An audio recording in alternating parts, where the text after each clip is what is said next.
Fab Five, one of my favorite teams. Let's But do it. we back again. So we're gonna go. Who are you and why are we here? Dre Hub, father of three, husband of one. And I hope my wife thinks I'm husband of one. But we're here for the documentary DLC. Nice. All right. So part five. One of the biggest things men can do is be great as a father. So we're gonna go into being a father. Let's do it. All right. So do you remember what was going through your head when you had your kids? Yeah, so I'll talk about each one individually. So my first son, it was every single emotion I think a human being can have within a 3-4 hour period.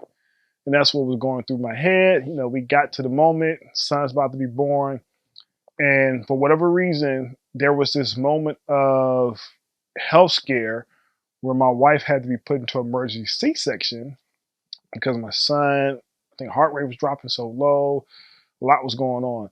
And they pushed me to the side. They got her ready and wheeled her out of the labor and delivery room to take her to the emergency surgery. And they said, hey, we'll come back and get you. And it was one of those moments from back in the 90s, those TV shows where the main character is sitting down in a chair or a couch by themselves and there's sad music playing and there's weeping going around. Either they're having some self-reflection or they're crying about a moment. That's what I had. It was me sitting on a couch looking across an empty room with blankets everywhere, cords, everything, whatever they had thrown everywhere to rush her out. And they left me by myself. And in that moment, all I can do is say, God, I don't know what to do, but save my wife and my son. And I was by myself. And then the funny part came where I think my mom came back and said, "Oh, we forgot about you. Are you okay?"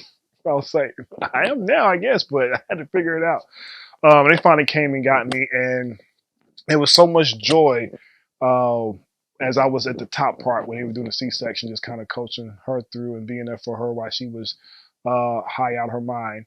And my son was born. They brought him to me around the curtain, and it was just like, wow, I can't go back now. Like this is real. You're a father. You got to do this.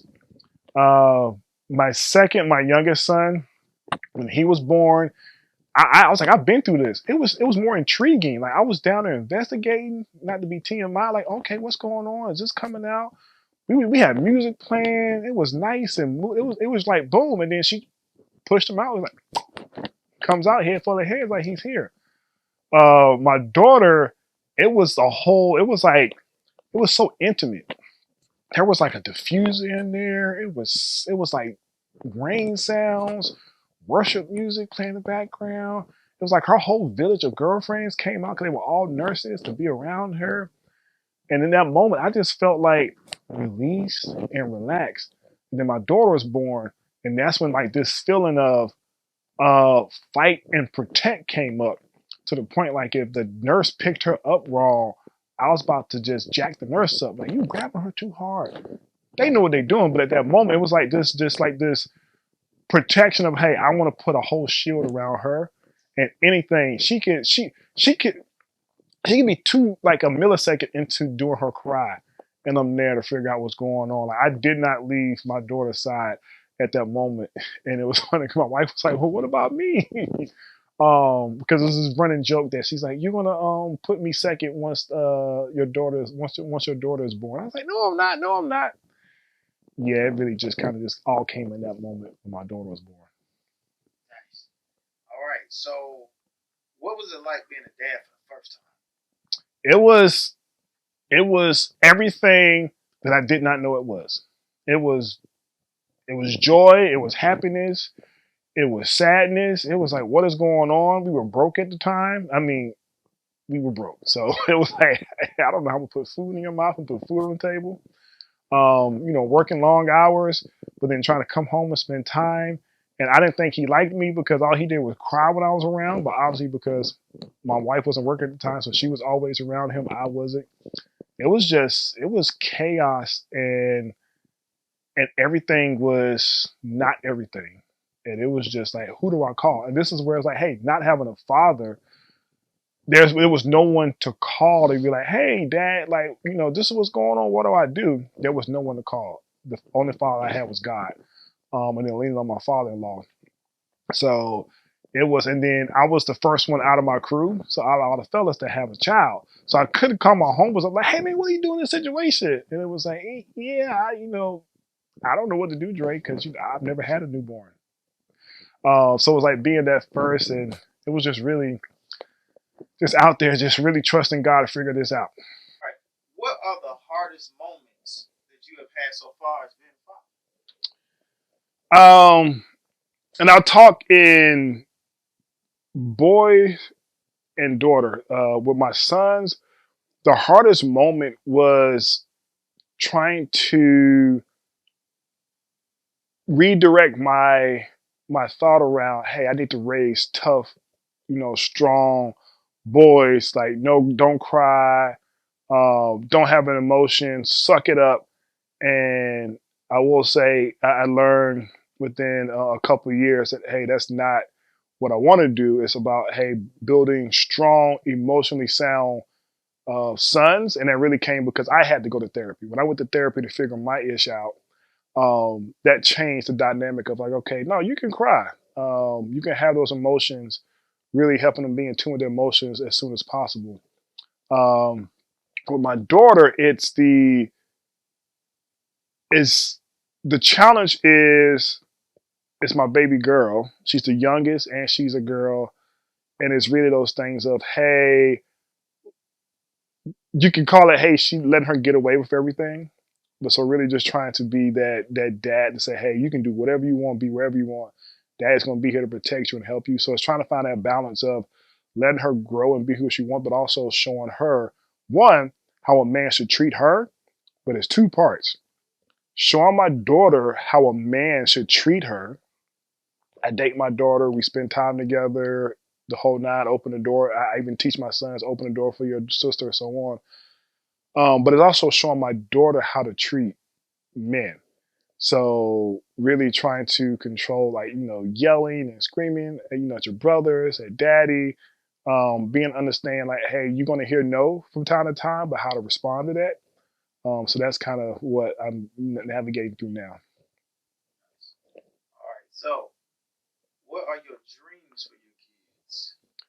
Yeah, it used to be like, oh, I want my son to do, be this sports player, be this player, and daughter do this. I just want my kids to be able to do what they want to do and what God has purposed them to do. And I just want to make sure that I'm locked in with God on that. I'm cultivating that if their purpose is to do X, I'm doing everything around X to make sure they can get to that purpose with minimal obstacles versus me trying to push them to what I have desired for them to do and what I think their purpose should be. So that's really my dream is that they are doing what they love to do, um, and having fun at it while they do it.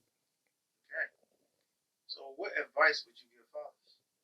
Yeah. So fathers, I would say take your time. Do not beat yourself up. There's always tomorrow. There's always the next hour. And always, when you wrong, let your kids know that you wrong, you made a mistake, and how you're going to course correct. I know at times we can be like, hey, my kids will never know that I'm wrong because I don't want to seem weak or whatever. The When you show your kids weakness and not showing weakness, but how to handle and manage weakness, you actually are seen stronger than ever. You're seen as a superhero, um, who can take a punch and then keep up and keep on moving. Because you even think about it, from Iron Man to Batman, to even Superman, they all have a weakness, and we've seen them fall to their knees, but we've seen them get back up. And that's really like, let's show our kids how to manage weakness and how to come back stronger. All right. I got a bonus question. All right. It's a personal question. So you can answer it how comfortable you want to answer. Okay. Um, Being that you're such a powerful person great father, powerful figure in the community. If you had a chance to speak to your father right now, what would you say? Wow. Whew, that wasn't in the pre-read. Um, um, if I had a chance, I would tell my father is tell me why you weren't around and tell me how do we make up for lost time. I don't feel it should be the son's responsibility to know and figure out why, and I don't think it should be the son's responsibility to make up for lost time. The son's responsibility is to receive and forgive the father for their mistakes or for their choices that had negative impacts, and also to be open and willing to make those bonds and connections when the father makes the first step. So I truly believe the father should make the first step. And so to my father, I would ask is just take the first step. And the reason why is some can say, oh, well, it's on you if that's what you want to do and that's what you need to do. I totally get it. But it is so hard and difficult to say, is this genuine if I am the son who did not choose this and did not force this, is then said, hey, let me build this bond. Let me make this relationship.